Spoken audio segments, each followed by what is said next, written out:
Welcome. My name is Brendan Raymond Jacobian. I work with COERIC, the Alaska Native Nonprofit Tribal Consortium, representing the 20 federally recognized tribes of the Bering Strait region. Today, we'll be providing a webinar about the North Pacific Fishery Management Council process, particularly as pertains to the current Chum salmon bycatch issue.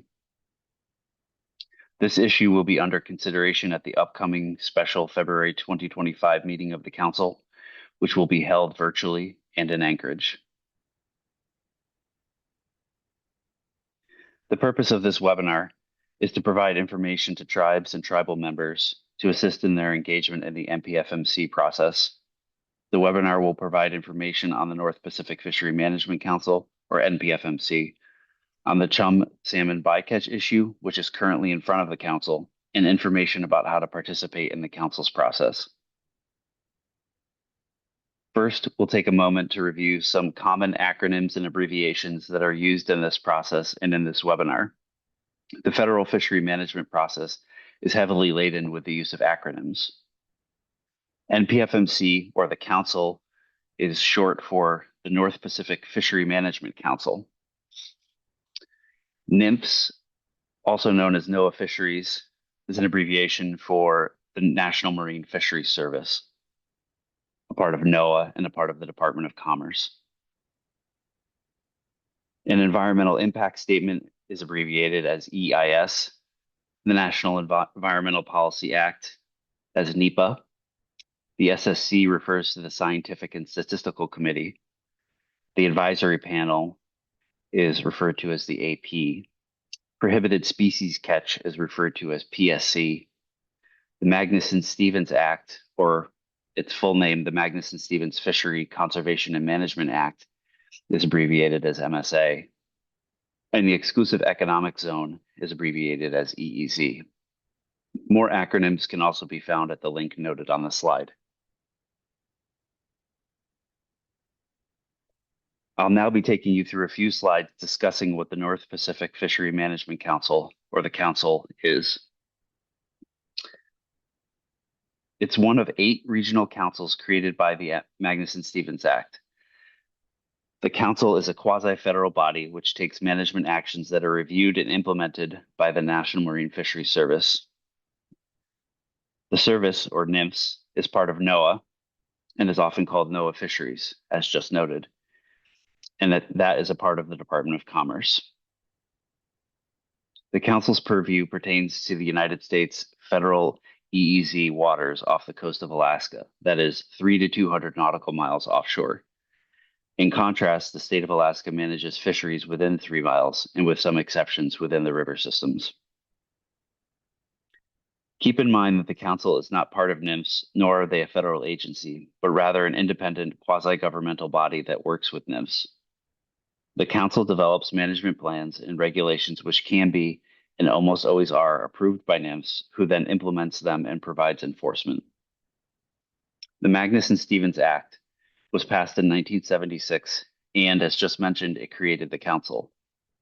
The Act has had 2 major revisions, one in 1996 with the Sustainable Fisheries Act, and once again in 2007 with the MSA Reauthorization Act. Another set of revisions and reauthorization is also currently being discussed. The national standards in the MSA are principles which are supposed to be followed in fishery management plans, which the Council and NIMFS develop and use. There are 10 standards, which each have more detailed guidelines associated with them. Some of the key standards that are often discussed related to Chum bycatch are National Standards 1, 2, 8, and 9. National Standard 1 lays out that the Council and NIMFS need to ensure that conservation and management measures prevent overfishing while achieving optimum yield from the federal fishery.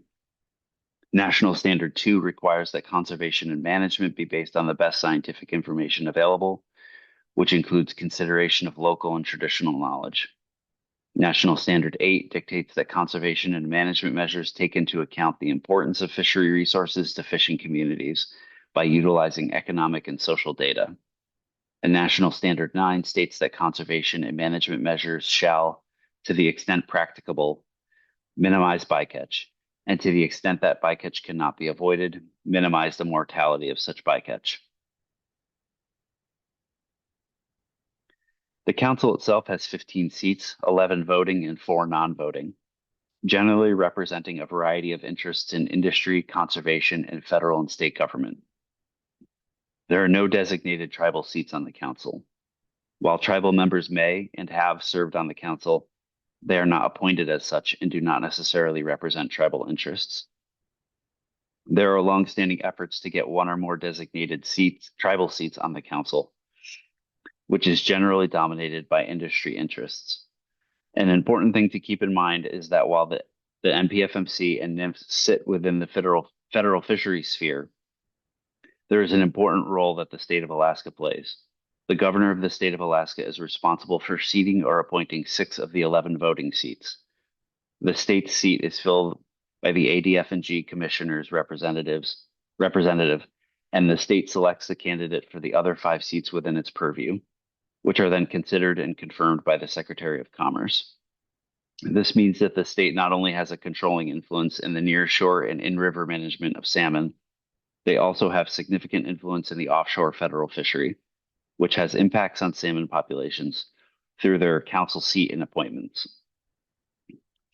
The council also has a number of staff who help run the administration of the body and conduct analytical work for meetings. The council has a number of committees, teams, and other sub-bodies. The main 2 sub-bodies are the Advisory Panel, or AP, and the Scientific and Statistical Committee, SSC. Council meetings, which now occur normally 4 times a year, include a meeting of the main council as well as the AP and SSC. The AP and SSC consider items earlier than the council does so they can provide their input to the council later in the meeting for decision making. These bodies are advisory to the council, who is the final decision maker at this level of the federal fishery process, with the Secretary of the Department of Commerce then having final decision maker status regarding council actions. The AP currently has 22 members, and it provides advisory recommendations to the council for consideration through a voting process. The AP deliberates most of the items the council considers. Owing to the work of tribal advocates, there is now 1 designated tribal seat on the AP, which is held by Eva Dawn Burke of Nenana. And though not designated tribal seats, a number of other tribal members also sit on the AP. The AP represents a broad variety of interests in the council process, including larger scale industry, small boat fishing, CDQs, tribes, and conservation. The SSC currently has 21 members with scientific expertise in a number of fields. There are a small number of SSC members who have experience related to working with tribes, tribal issues, and social science. The SSC is, in general, very Western science oriented, and like the council as a whole, has only recently become more familiar with a more systematic inclusion of tribal voices and knowledge in analysis, deliberation, and decision making. The SSC operates generally through consensus, not voting, and provides scientific analyses of various issues to the council to help inform their decision making. There are also a variety of plan teams, committees, and other sub-bodies, which have a variety of expertise and interests represented on them, and which handle specific issues and filter their recommendations to the council. Actions from the council go to the Department of Commerce at the national level for final approval and implementation. However, much of the on-the-ground management is done within the region. The Alaska Regional Office, or ACRO, which is based in Juneau, is the policy and management arm of NMFS in the Alaska region, and the regional administrator for this office sits on the council in a voting seat. It is also worth noting that the Alaska Fisheries Science Center, AFSC, based in Seattle, is responsible for the science side of the Alaska region for NMFS. The center conducts science to be used in the conservation and management of Alaska marine species.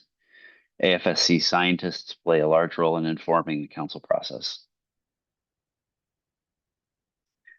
I'll now give a brief overview of the current issue pertaining to chum salmon bycatch at the council.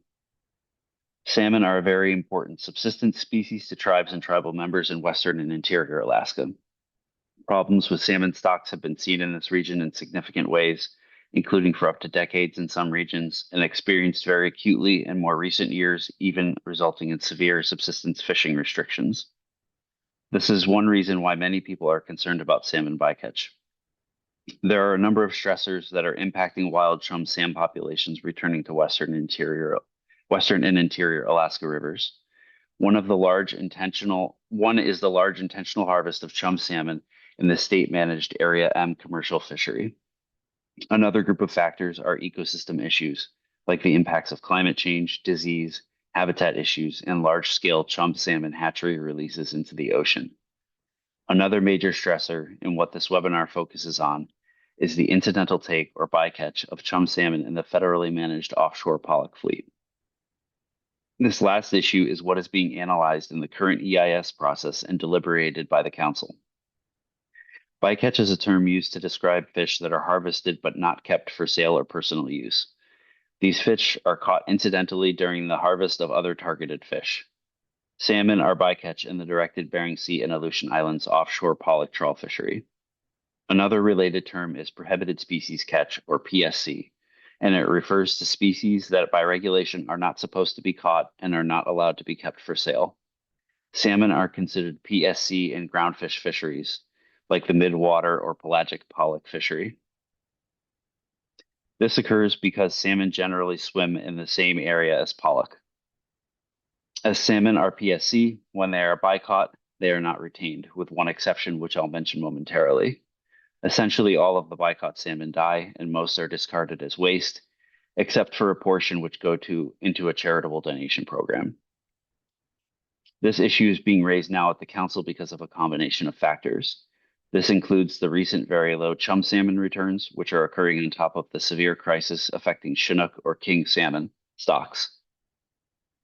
Additionally, there have been a number of years of extremely high amounts of chum salmon bycatch in the pollock fishery. There is currently no cap on this bycatch, which in recent times has averaged approximately 268,000 chum a year, approximately 18 to 19% of which, or about 48,000 per year on average, originate from western and interior Alaska, with much of the rest being hatchery fish, especially of Asian origin. Importantly, tribal voices have been longstanding advocates for reductions to bycatch at the Council, and in recent years brought heavy focus on the issue of chum salmon bycatch, which spurred the Council down the current path leading to this EIS. The National Environmental Policy Act, or NEPA for short, was passed into law in 1969. A NEPA process begins for a variety of actions, including when a federal agency, in this case NIMS, begins to take an action with potentially significant impacts on the human environment. The action being considered is the development of management measures to reduce the bycatch of chum salmon in the pollock fishery and the Bering Sea sub-area of the Bering Sea and Aleutian Islands region. The Council and NIMS, along with cooperating agencies, work together in the development of EIS documents. In April 2023, the Council crafted the purpose and need statement for this EIS. Key elements of this statement, which guide the reasoning behind the EIS itself, include the following: that chum salmon are an important resource, that western and interior Alaska chum stocks are undergoing crises, that chum bycatch in the pollock fishery is one factor which reduces the amount of salmon returning to western and interior Alaska rivers, that the purpose of this action is to develop measures to minimize bycatch of western Alaska origin chum salmon in the pollock fishery. The process associated with this action is a long one. In addition to precursors to the formal EIS process, including engagement by tribes and the public and early analysis and deliberation, the EIS process itself lasts approximately 2 years. This process moves through a notice of intent, a scoping period, the preparation and review of draft EIS documents, the development of final EIS documents, a record of decision, and implementation. We are currently at the stage of a review of a second round of draft EIS documents. These documents, among other things, analyze the potential effects from various alternative approaches to management actions under consideration to reduce chum salmon bycatch. There are currently 5 alternatives under consideration. The first is a no-action alternative, which is a part of every EIS process.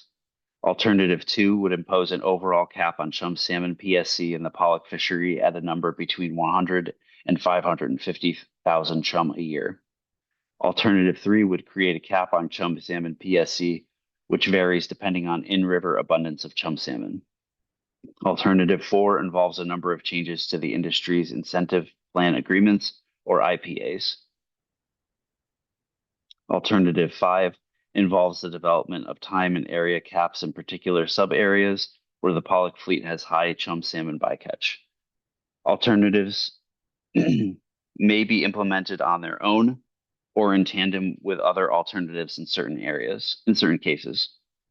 Alternatives 1, 2, and 3 are mutually exclusive, while alternatives 4 and 5 may be combined with either alternative 2 or 3. It is possible that the council will select a preliminary preferred alternative at the February 2025 meeting.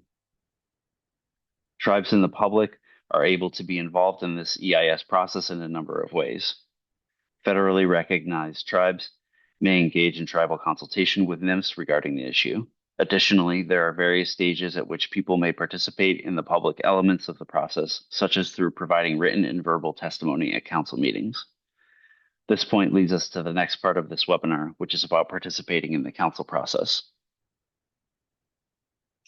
There are a variety of ways to participate in the council process. Some of the key ones are mentioned here, and they include attending or listening to council meetings or meetings of its various sub-bodies.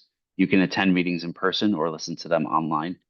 Most council meetings are held in Anchorage, though some are held in smaller Alaska fishing communities and in the Pacific Northwest. You can apply to serve on council bodies. Tribal entities can participate in tribal engagement meetings conducted by the council and NMFS. Formal representatives of federally recognized tribes can request and participate in tribal consultations with NMFS. You can provide written comment to the council and or its sub-bodies, and you can provide verbal testimony to the council and or its sub-bodies. We're going to focus mainly for the remainder of this webinar on the last point about providing verbal testimony to the council. On the screen now is the council's website, which is found at npfmc.org. There's a lot of information on the council's website about the council itself, its meetings, and about particular issues it works on. We'll focus here on navigating the website to find out about the upcoming meeting and how to provide written comment or sign up for testimony. So what you will do once you're on the council's homepage is to navigate to the Our Meetings dropdown at the top left, where there's an orange arrow that I've added to the slide. If you hover over that, you'll then see and select Current or Next Council Meeting. This leads you to this page. On this page for the upcoming meeting, you'll see a bunch of different information. The green button towards the top, which is not currently displayed here, brings you to a PDF with the projected schedule for the meeting. Keep in mind that the schedule is just an estimate and that things may not stick to that timeline. Further below on the page, which is displayed here, you will see 3 boxes, one each for the council, AP, and SSC.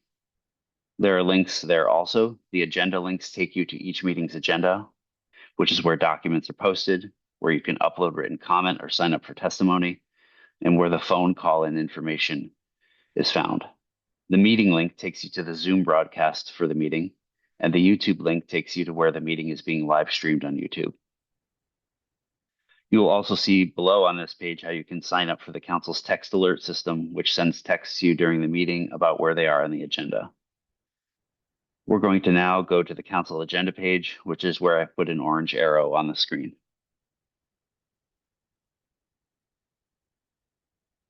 So that link takes you to the e-agenda page for the current council meeting. At the top of that page, above where we are now, you'll see information about the phone call-in and Zoom information for the meeting, as well as the deadline for submitting written comment for this meeting, which in this case is January 31st, 2025 at 12 p.m. Alaska time. If you scroll down, you'll see what is displayed here on the screen. The Chum Bycatch issue is agenda item C2 for this meeting. Here you'll see various documents uploaded, which you can click on to read about the issue. You'll also see a green button labeled Comment Now, which I've placed an orange arrow pointing to. If you click on that green button, it opens a pop-up, which looks like what's on screen now. On the Comments tab, you can upload written testimony by following the instructions. For verbal testimony, you have to sign up, and you have to wait until the meeting starts and they get closer to taking up the agenda item. Then this pop-up will look a bit different from what you see here, and you'll see where you can click on a tab for signing up for providing verbal testimony. You can elect to waive questions if you do not want to take questions after you testify. You need to sign up before staff finish their presentations on the agenda item that you want to testify on, which is when they close the sign-up window. The council starts taking presentations after the conclusion of presentations from staff and other council subbodies in the order that people signed up. If you're at the meeting in person, make sure to be in the room, which is at the Egan Center in Anchorage this February, when they get to you on the sign-up list. The sign-up list is also posted in this pop-up under a different tab.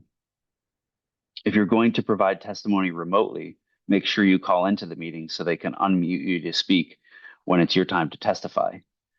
The number to call into is listed at the top of the agenda page, as mentioned earlier. Make sure you call in from the number you signed up with, so that way council staff will know who to unmute when it's your time to testify. Make sure you have good cell service, that there aren't background noises, and if you're connected by both Zoom and by phone, make sure to mute your computer or go into another room, or the feedback may prevent you from testifying. Here are a few pointers about developing and presenting testimony to the council.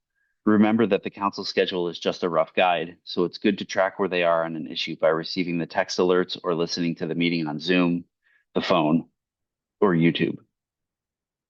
At the council, if you're speaking on behalf of yourself, you will have 3 minutes for testimony. If you're authorized to speak on behalf of your tribe or an organization or association, you'll have 6 minutes. You can take questions or decline to take questions. It's important to stay within your time limits. Running over time is awkward for people in the meeting and detracts from the points you are trying to make. It's a good idea to practice your testimony beforehand to see how long it will take to go through it so you can adjust accordingly. It's also important to be civil in your comments. You can craft your testimony in many different ways, depending on what you want to communicate.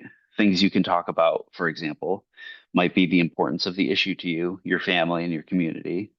Or you could talk about your knowledge and experiences relevant to the issue. And you could talk about what you're asking for the council to do. If you need assistance in working on your testimony, please feel free to contact the COERC Social Science Program. This concludes the webinar. Thank you, Kayana, for your interest and attention. If you have questions, please reach out to the COERC Social Science Program. Their email and phone number are noted on the slide.